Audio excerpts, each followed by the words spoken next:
स्वागत दोस्तों आपका शार्प IQ एजुकेशन में। चैप्टर 6 को हम लोग पढ़ रहे थे। आज इसमें हम लोग को पार्ट 2 डिस्कस करना है। आइए इसको शुरू करते हैं।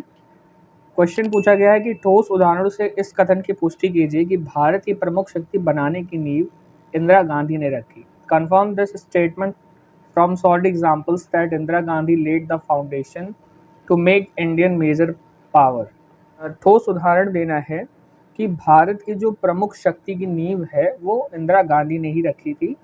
आइए इस पर चर्चा करते हैं, समझते हैं इसको।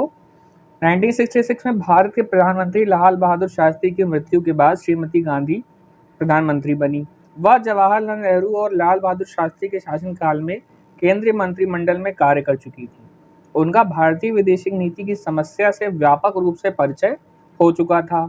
1962 तथा 1965 के युद्ध के पूर्ण रूपेण ये परिचित हो चुकी थी। इसलिए वह चाहती थी कि भारत की विदेश नीति में विकास हो और भारत शक्ति संपन्न हो जाए ताकि अंतर्राष्ट्रीय क्षेत्र में इसकी व्यापक पहुंच हो। वह भारत की गुटनिरपेक्षता की नीति को भी त्यागने के पक्ष में नहीं थी। इसलिए उन्होंने भारत के अंतर्राष्ट्रीय क्षेत्र में शक्ति संपन्न बनाने के लिए काम करना प्रारंभ किया। उन्होंने अपने प्रधानमंत्रित्व काल में भारत को शक्ति संपन्न राष्ट्र बनाने के लिए निम्नलिखित कार्य प्रारंभ किया। तो 1966 में भारत की जब प्रधानमंत्री लाल बहादुर शास्त्री की मृत्यु हो गई थी तो उसके बाद इंदिरा गांधी चुन के आई थी प्रधानमंत्री के तौर पर। चूंकि वो केंद्रीय मंत्रिमंडल में पहले कार्य कर चुकी थी नेहरू और लाल बहादुर शास्त्री जी के समय, तो इसलिए उनके पास काफ़ी एक्सपीरियंस था और जो अंतर्राष्ट्रीय समस्याएं हैं उनसे वो काफ़ी परिचित थी। और 1962 और 1965 के युद्ध से भी वो भली भांति परिचित थी कि कहाँ भारत से चूक हुई थी 1962 के वॉर में। और इसीलिए वह चाहती थी कि जो भारतीय विदेश नीति है वो बहुत ही शक्ति संपन्न हो और बहुत ही पावरफुल हो, अंतर्राष्ट्रीय क्षेत्र में इसकी व्यापक रूप से इसकी पूछ हो, यानी कि इसकी व्यापकता हो। वह भारत की गुटनिरपेक्षता की नीति को त्यागने के पक्ष में नहीं थी और इसी वजह से वह भारत को अंतर्राष्ट्रीय क्षेत्र में शक्ति संपन्न बनाने के लिए निम्नलिखित कार्य प्रारंभ किए। आइए समझते हैं। पहला है भारत रूस शांति मित्रता संधि। श्रीमती इंदिरा गांधी ने प्रधानमंत्री बनने के बाद रूस से अपने मधुर संबंध बनाए रखा। 1971 में सोवियत रूस के साथ शांति मित्रता की संधि की। इस संधि के अंतर्गत यह कहा गया कि भारत और रूस दोनों के ऊपर कोई देश धमकी देता है तो दोनों देश आपस में मिलकर कोई ठोस कदम उठाने का निर्णय लेंगे। यानी कि अगर भारत को या रूस को भी कोई भी देश अगर धमकी देता है तो दोनों लोग उस पर विचार विमर्श कर पे कोई भी कदम उठाने के लिए आपस में मिलकर निर्णय लेंगे। इस संधि से भारत को अंतर्राष्ट्रीय क्षेत्र में शांति की स्थापना के लिए बल प्राप्त हुआ और किसी भी राष्ट्र के द्वारा भारत को धमकी दिए जाने पर सोवियत रूस से वार्ता करके कोई निर्णय लेने की शक्ति भारत को मिल गई। परिणाम स्वरूप विश्व की राजनीति में भारत का गौरव हुआ। इससे भारत को प्रमुख शक्ति बनने के क्षेत्र में महत्वपूर्ण कार्य माना जाता है।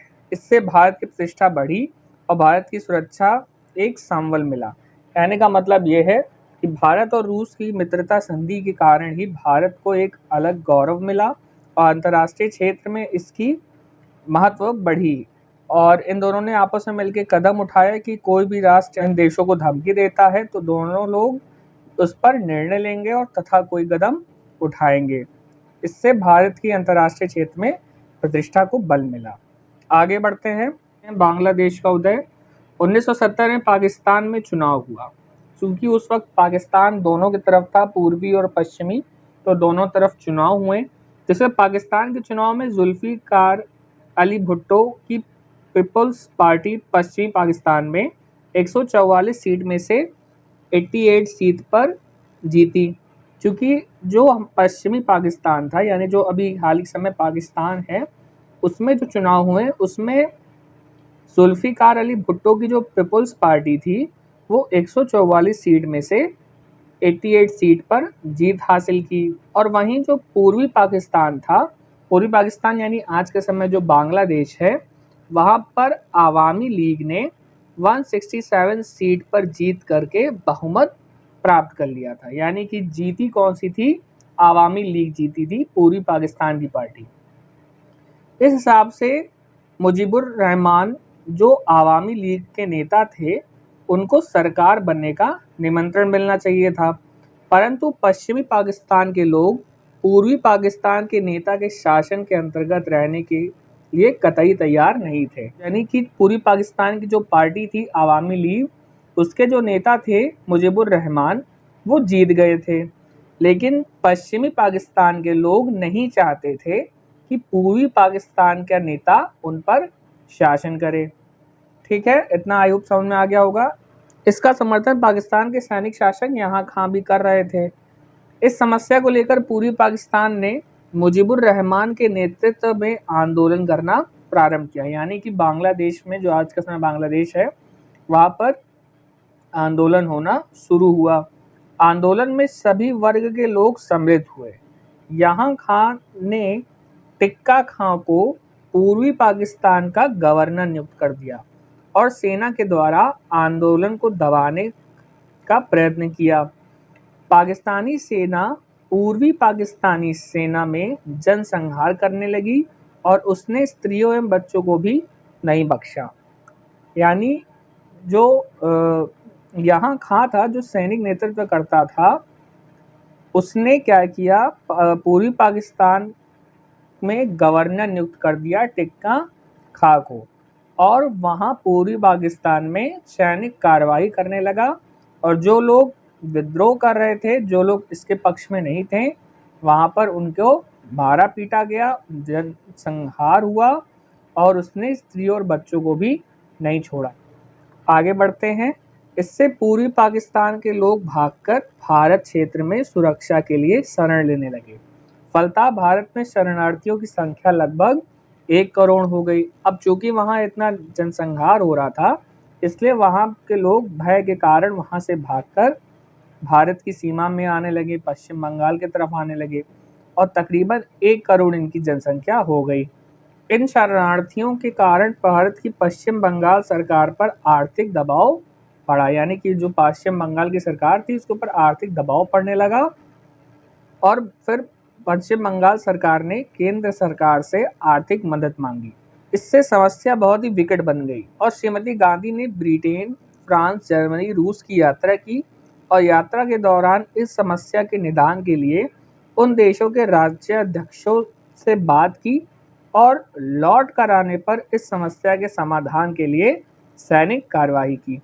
यानी कि पश्चिम बंगाल में आर्थिक मदद की उसको ज़रूरत थी, चूँकि इतने सारे शरणार्थी आ गए थे, तो उसने केंद्र सरकार से मदद मांगी और श्रीमती गांधी, जो उस वक्त प्रधानमंत्री थी, वो ब्रिटेन, फ्रांस और जर्मनी और रूस की दौरा किया और वहाँ के जो राज्याध्यक्ष थे उनसे इस समस्या के बारे में बातचीत की और वापस भारत लौट के आने पर उन्होंने सैनिक कार्रवाइयाँ की।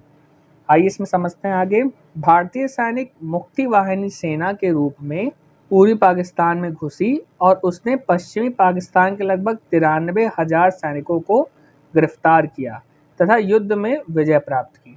और फिर जो भारतीय सेना थी, वो वहाँ पे मुक्ति वाहिनी सेना के रूप में पूर्वी पाकिस्तान में एंट्री ली और वहाँ पर जितने पश्चिमी पाकिस्तान के लोग थे, जो वहाँ विद्रोह कर रहे थे, जो नरसंहार कर रहे थे, उनको सबको पकड़ लिया और लगभग 93,000 सैनिकों को गिरफ्तार करके जेल में बंद कर दिया और युद्ध में विजय प्राप्त कर ली।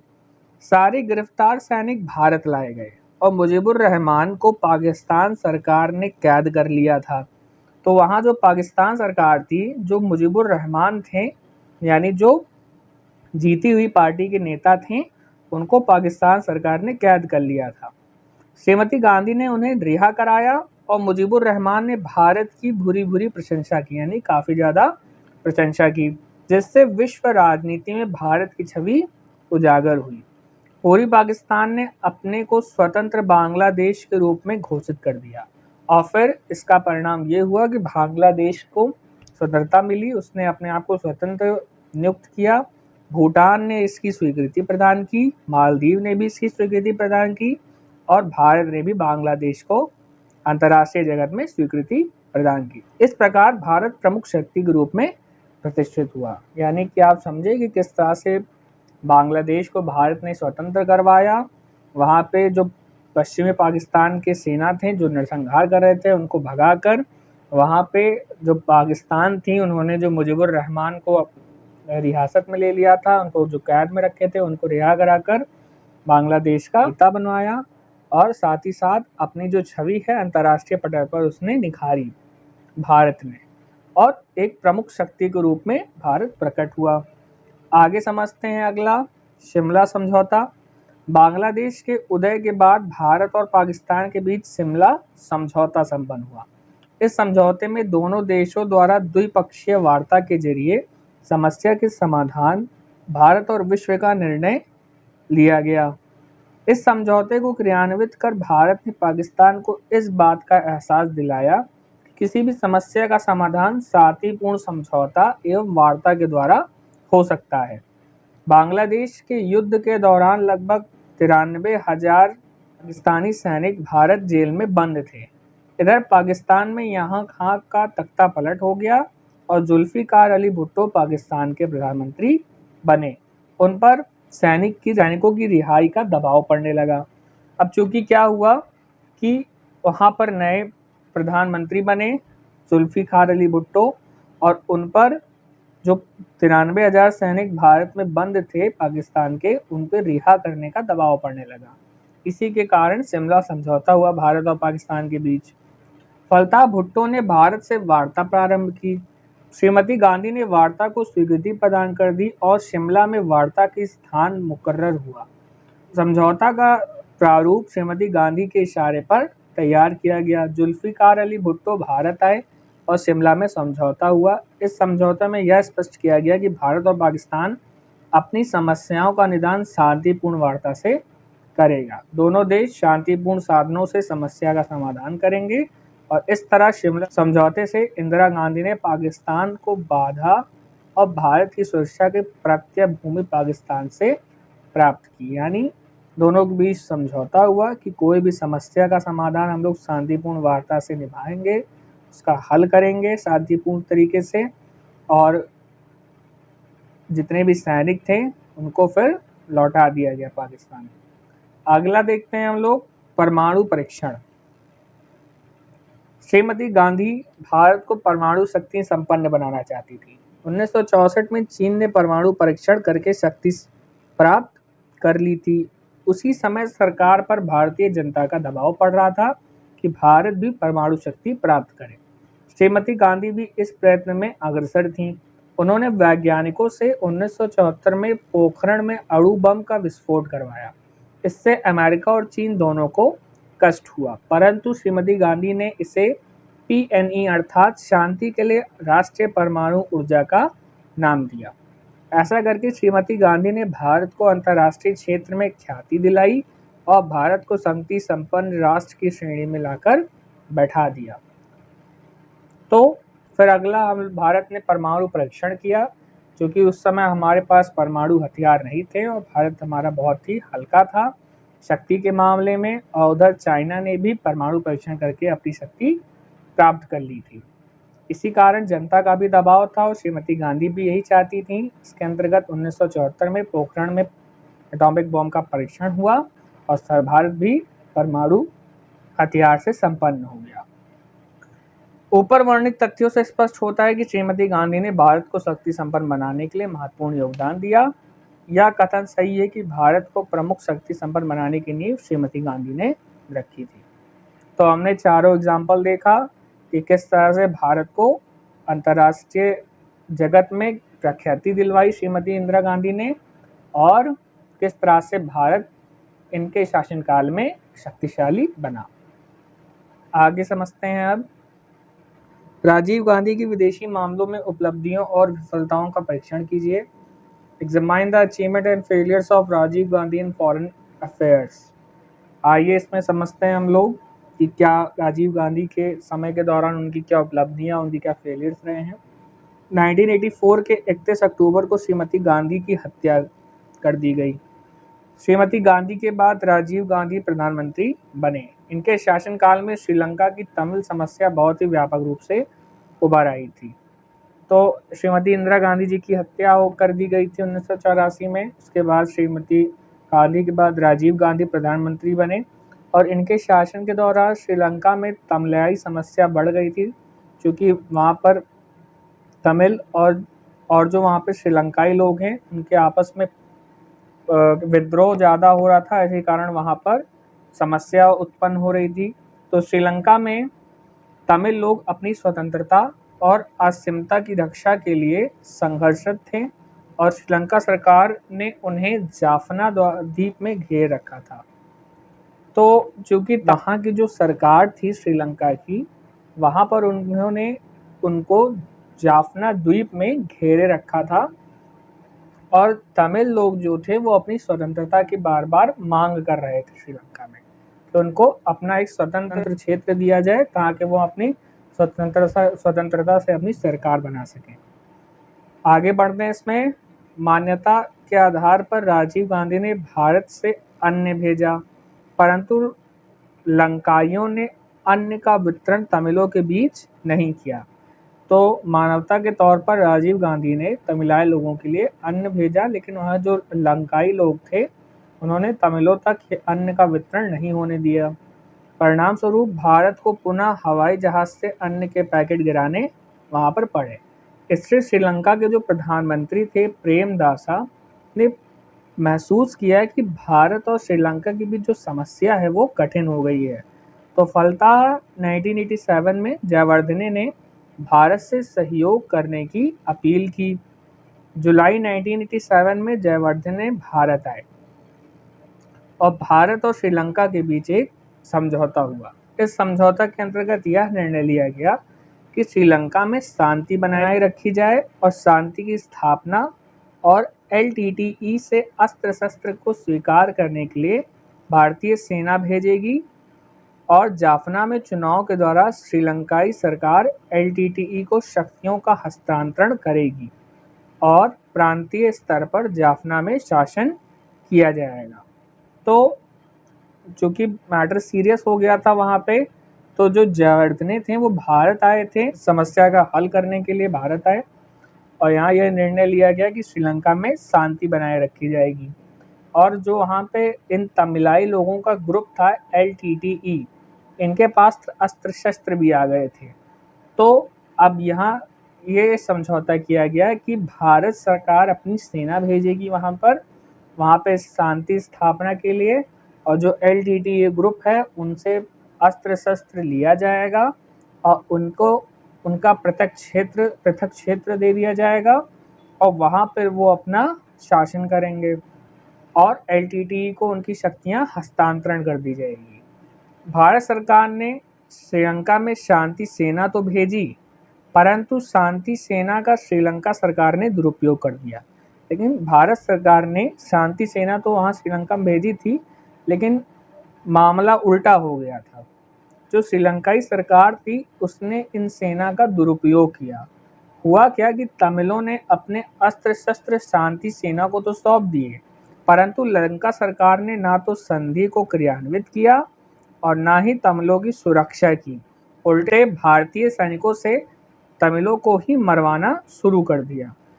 फलतः तमिलों ने भारतीय सेना को निर्दोष लोगों को मारने वाली सेना बताया।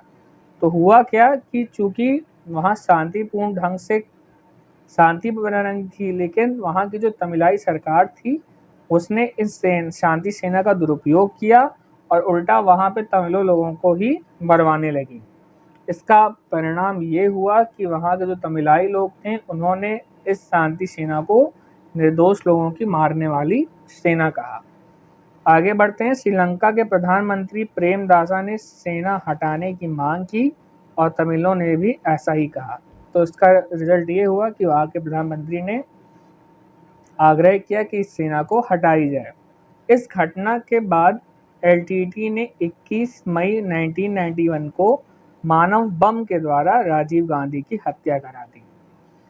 तो अब इससे जो गुस्साए LTTE वालों ने क्या किया, 21 मई 1991 को वहाँ पे एक महिला थी, उसने अपने शरीर में बम बांध दिया था और राजीव गांधी से आशीर्वाद लेने या मिलने आई थी और उसने अपने मानव बम का इस्तेमाल करके खुद को उड़ा लिया और जो राजीव गांधी थी उनकी भी वहाँ पर हत्या हो गई इसी बम विस्फोट में। ऊपर वर्णित तथ्यों से यह स्पष्ट होता है कि राजीव गांधी अपने शासनकाल में श्रीलंका के साथ विदेशी नीति के संचालन में सफल नहीं हो पाए। तो यह था इस क्वेश्चन में। आपने देखा कि किस तरह से राजीव गांधी के समय श्रीलंका में विद्रोह हो रहा था, श्रीलंका घटना हो रही थी, चूँकि वहाँ तमिलाई लोग और लंकाई लोग में संघर्ष चल रहा था, और किस तरह से एलटीटी वालों ने राजीव गांधी की हत्या कर दी और राजीव गांधी श्रीलंका के साथ विदेशी नीति के संचालन में सफल नहीं हो सके। आगे बढ़ते हैं हम लोग। 21वीं शताब्दी के प्रारंभिक वर्षों में भारत की विदेशी नीति की प्रमुख उपलब्धियों की चर्चा कीजिए। Discuss the major achievements of Indian foreign policy in the early years of the 21st century. आइए समझते हैं हम लोग 21वीं शताब्दी के दौरान जो इंडियन फॉरेन पॉलिसी की क्या अचीवमेंट्स रही हैं, इनको आइए समझते हैं। 1998 में प्रधानमंत्री अटल बिहारी वाजपेयी के नेतृत्व में गठबंधन सरकार बनी। इस सरकार ने विदेशी नीति के संदर्भ में शांतिपूर्ण संबंध स्थापित करने का प्रयत्न किया। एनडीए सरकार ने 20वीं शताब्दी के अंत और 21वीं शताब्दी के प्रारंभिक वर्षों में अपनाई गई विदेशी नीति के संदर्भ में निम्नलिखित उपलब्धियां प्राप्त की। क्योंकि उस समय एनडीए की सरकार थी और उन्होंने 20वीं शताब्दी के अंत में और 21वीं शताब्दी में जो विदेशी नीति के अपनाई है वो उसके निम्नलिखित उपलब्धियां रही हैं। आइए समझते हैं। 1998 में एनडीए सरकार के प्रमुख प्रधानमंत्री अटल बिहारी वाजपेयी ने पाकिस्तान से संबंध सुधारने का प्रयत्न किया। अटल बिहारी वाजपेयी ने लाहौर की बस यात्रा की। उन्होंने नवाज शरीफ से संधि वार्ता की।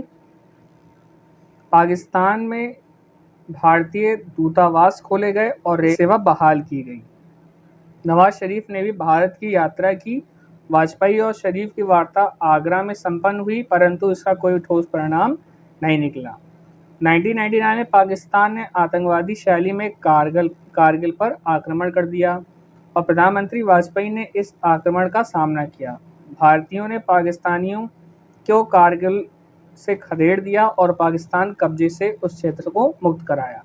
इस दृष्टिकोण से एनडीए सरकार को व्यापक रूप से सफलता मिली। जो आपने देखा कि 1998 के दौरान एनडीए सरकार बनी और उसमें जो अटल बिहारी वाजपेयी थे वो पहले तो पाकिस्तान से संबंध सुधारना चाहते थे, तो इसलिए उन्होंने बहुत सारी पहल शुरू की। उन्होंने लाहौर तक बस यात्रा की, नवाज शरीफ के साथ संधि वार्ता करने की कोशिश की और पाकिस्तान में भारतीय दूतावास भी खोले गए तथा रेल सेवा की भी बहाल की गई।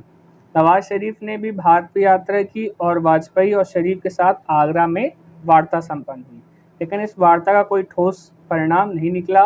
इसके उलट 1999 में पाकिस्तान ने आतंकवादी शैली में कारगिल पर आक्रमण कर दिया और इसका वाजपेयी जी ने इस आक्रमण का सामना किया और जो भारतीय सैनिक थे उन्होंने पाकिस्तानी सैनिकों को कारगिल से खदेड़ दिया और पुनः कारगिल पर अपना कब्जा कर लिया। और इस संघर्ष के दौरान एनडीए सरकार को व्यापक रूप से सफलता मिली। आगे समझते हैं। 1998 में एनडीए सरकार ने भारत को अंतर्राष्ट्रीय क्षेत्र में परमाणु शक्ति संपन्न बनाने के लिए 11 मई और 13 मई 1998 को पोखरण में 3 परमाणु विस्फोट करके संपूर्ण विश्व को चकित कर दिया। भारत ने इस बात को स्पष्ट कर दिया कि वह विश्व में एक परमाणु शक्ति संपन्न राष्ट्र बन गया है और सुरक्षा क्षेत्र में इसने महत्वपूर्ण सफलता हासिल की है। तो 1998 में एनडीए सरकार द्वारा ही परमाणु परीक्षण किए गए। 11 और 13 मई को 3 परमाणु विस्फोट करके संपूर्ण विश्व को चकित कर दिया तथा भारत एक परमाणु शक्ति संपन्न राष्ट्र बन गया। 1999 में फिर चुनाव हुआ जिसमें पुनः एनडीए जीती और वाजपेयी जी पुनः भारत के प्रधानमंत्री बने।